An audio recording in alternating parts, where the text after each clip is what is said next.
retornando então no nosso segundo bloco, num debate extremamente importante para que a sociedade ouça, participe, debata conosco também, tem lá o seu espaço para sua manifestação, né? A nossa psicóloga Flaviane Gioppo, dentro da psicologia, e eu tenho, me permita fazer um preâmbulo, né? Dona Flaviane, como eu já dei aula, disse outro dia para muitos psicólogos, eu tenho nessa área do conhecimento uma grande esperança. Por quê? Porque a psicologia trabalha com um elemento que eu entendo como fundamental nesse processo, que chama-se comportamento, né? E comportamento, ele é fantástico.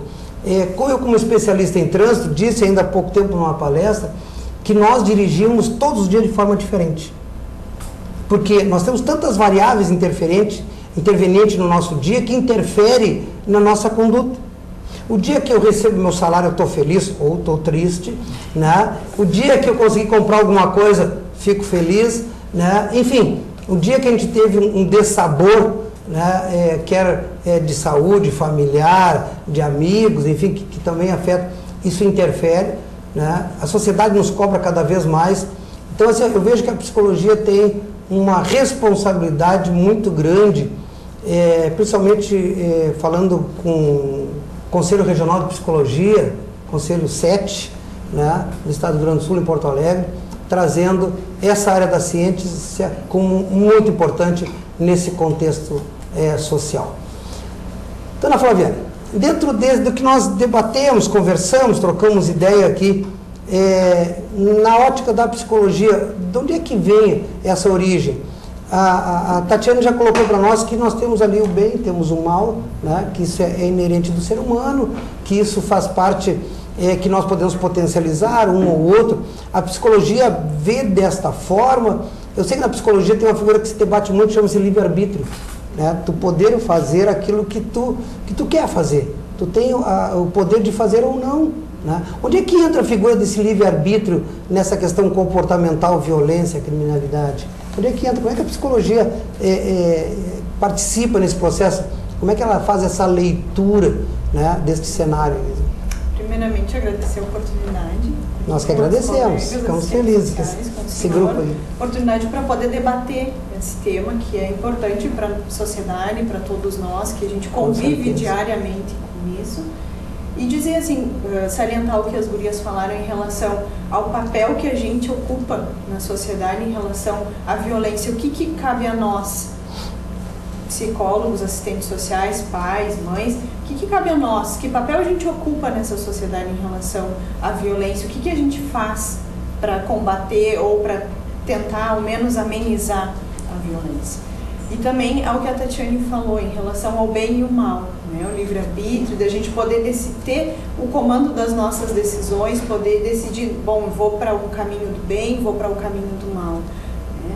Poder salientar esses pontos que hoje a agressividade, como disse a Tatiane, a violência ela é parte da gente, mas a agressividade ela é parte da nossa identidade. Todos nós temos as manifestações agressivas. Então, só para me dizer, Mara, tu também concorda que a agressividade, já tem duas aqui, já temos quase 50% do grupo aqui, é nossa? Já retorno aqui, porque eu quero, então, daqui a pouco ter uma unanimidade aqui de que a violência, a agressividade, também a Tatiana trouxe uma questão interessante, que é a questão da própria sobrevivência, né? Se a gente fizer uma pequena incisão na própria antropologia, nós vamos ver como é que viviam os primórdios tempos das civilizações, né? Onde é que entrava essa figura da violência e da criminalidade?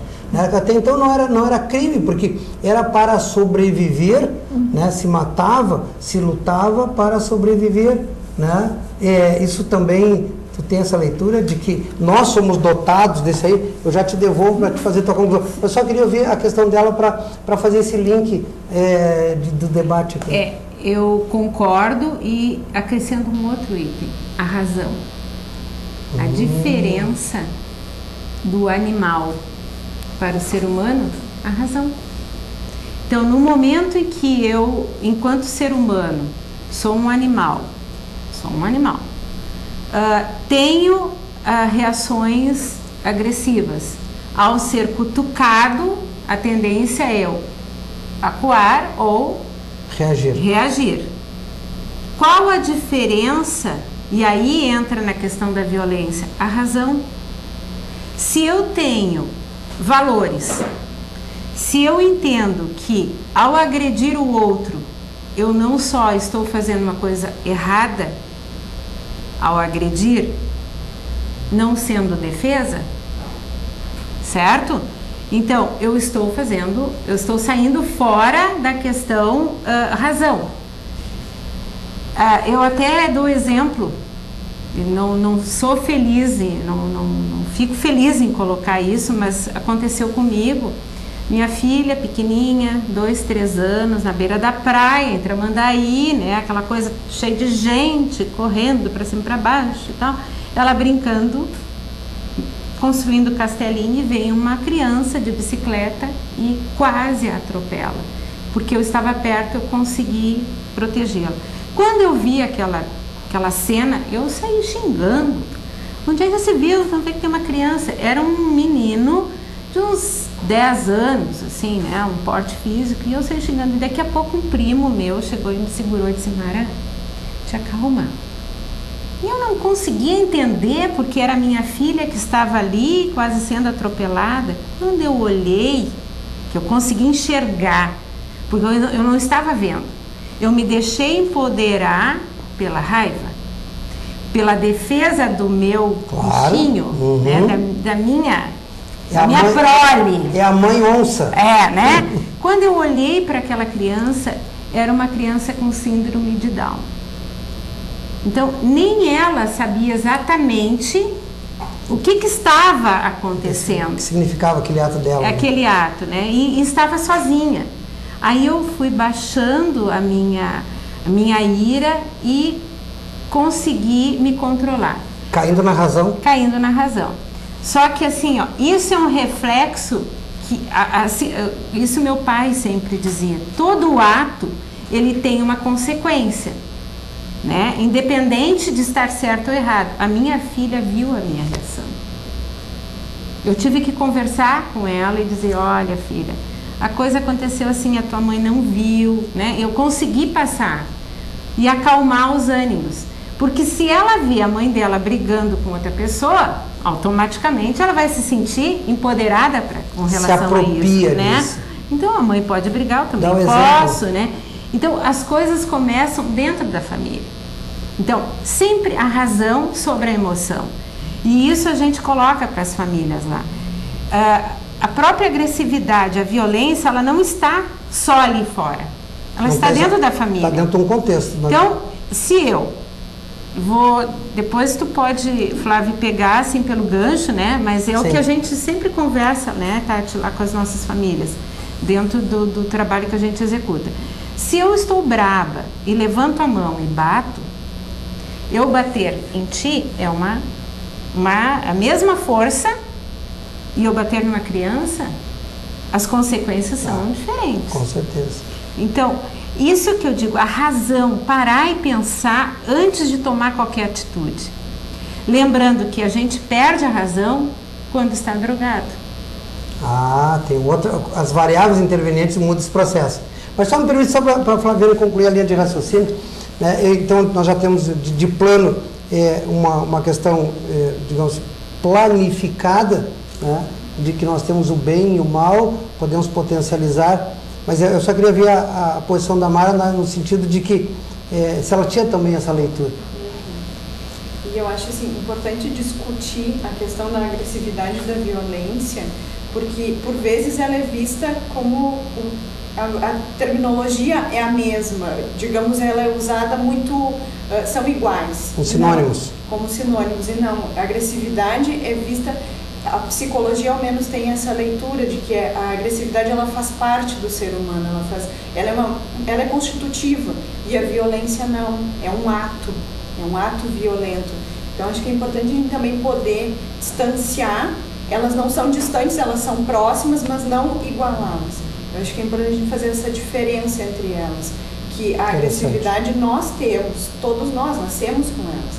E com isso a gente vai potencializando ela até chegar aos atos de violência.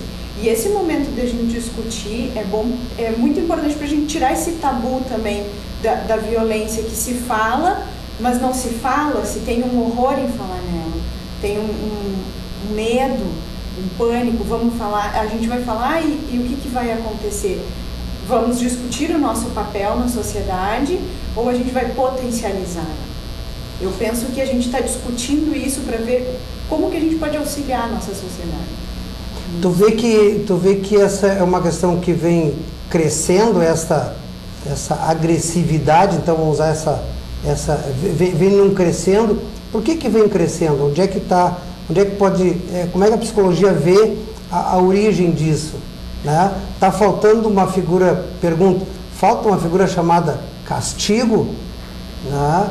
Falta uma figura chamada regra de valores, né? Regra no sentido de estabelecer valores e cumprir esses valores. Não adianta estabelecer regras e não cumprir, né? Ele se esvai por natureza. Tem correlação a essas questões? Eu acho importante, porque assim, as gurias falam em relação às famílias, né? Eu trabalhava junto com as gurias, então eu entendo assim, esse trabalho com as famílias, trabalhar o todo.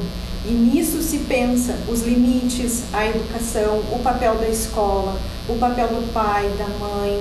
Como que a gente vai conter essa agressividade? Se percebe que ela vai aumentando na infância, o que pode ser feito? Porque ela é parte nossa. E o meio, o social, ele está ali para nos auxiliar. Pergunto para ti agora, me veio uma questão bem interessante que daqui a pouco serve para todos também debater. Hoje, dentro dessa realidade que nós vivemos, a sociedade como valor, como partícipe, está tendo mais força do que a família? Foi colocado aqui a questão da droga, e a droga, em regra, não é produzida pela família. Ela vem no segundo momento, digamos assim, ó. A criança nasce e vem ali a primeira infância, onde estabelece valores, aquelas questões todas que a gente já conhece, né, da primeira infância. E quem é que está tendo mais peso nessa questão comportamental hoje? É a família, a sociedade, é o meio? Onde é que está essa relação? Quem é que está, digamos, numa queda de braço aí? Quem é que está potencializado aí? Eu acho que a drogadição, ela entrou ela tem um papel na sociedade. Ela sempre participou da sociedade, só que hoje ela tem um papel diferenciado. Ela está ali e ela está nessa competição. Ela está junto com a sociedade competindo com a família. Forte. E a família, eu acredito também que as famílias hoje, elas têm valores muito diferenciados, né? Na minha família tem valor, por exemplo, antigamente eu percebia que os valores eram muito mais próximos, semelhantes, e hoje não, os valores são muito diferentes, isso muda muito de família, não se tem um consenso daquilo que é bom e daquilo que não é. Mas tu está dizendo que os pais de hoje estão sendo mais tolerantes?